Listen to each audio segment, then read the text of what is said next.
Just to give you a small idea, ESG is a framework that falls under the SDGs, the Sustainable Development Goals.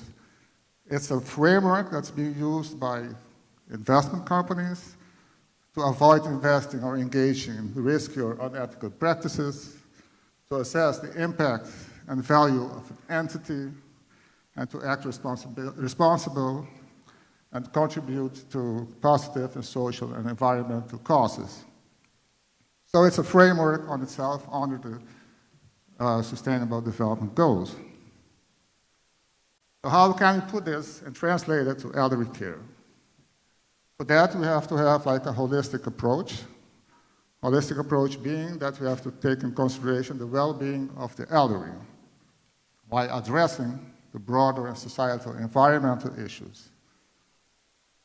So the environmental issues. So just to give a couple of examples, of course, build sustainable and elderly care facilities, make it good for the people to live there, comply with green building standards, I don't know if they have that in Aruba, implement eco-friendly initiatives, use responsible suppliers and for sources, so the ones that you're dealing with also have to comply with the sustainable goals. If you're talking about social, so prioritize the well-being and quality of the life of the elderly, ensure inclusivity and cater diversity. So what's being said a lot is diversity and inclusion, promote fair labor practices, engage with local community, have the elderly also be committed and engaged with the community, and establish ethical codes of conduct and governance. If we look at governance, promote transparency, accountability in all aspects of elderly care, ensure compliance and relevant regulations and standards governing elderly care. I don't know if you have that in the rule, but I think it's a real thing that we can discuss and implement some of those. Identify and address risks related to elderly care. What are the risks and how do we mitigate those risks that we do have in elderly care? And involve key stakeholders in the decision-making process. And last but not least, of course, promote ethical leadership and values. So how does it relate to investors and financiers that want to invest into elderly care facilities? So, okay, something went wrong. So investors are looking for, whenever they want to invest in an entity, they want to make sure that those entities comply with those ESG standards.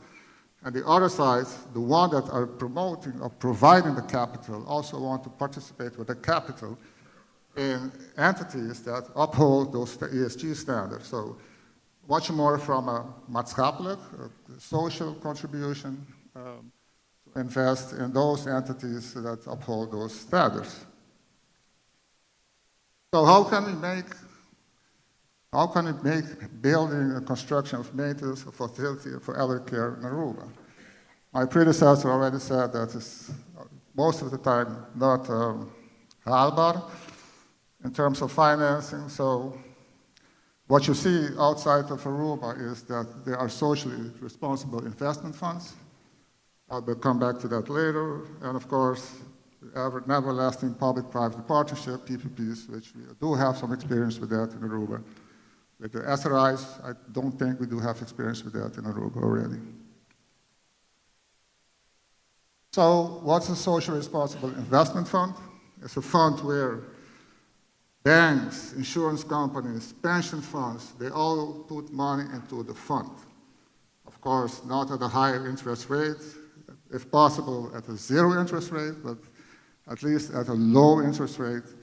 With some of the capital, you can leverage that capital and find more capital. With that capital, you can construct facilities for elderly care on the island. Again, you have to make sure that it's viable at the end of the day. You can repay back those loans or the ones that invested in these social responsible funds. But it's something that you see is more and more coming up in the community or in countries outside of Aruba. Why is that? Because you see that banks and pension funds, They also want to contribute to the economy, to the social well-being of their citizens. As I said before, I don't think we do have SRIs in Aruba, but maybe something that we can think about in the future.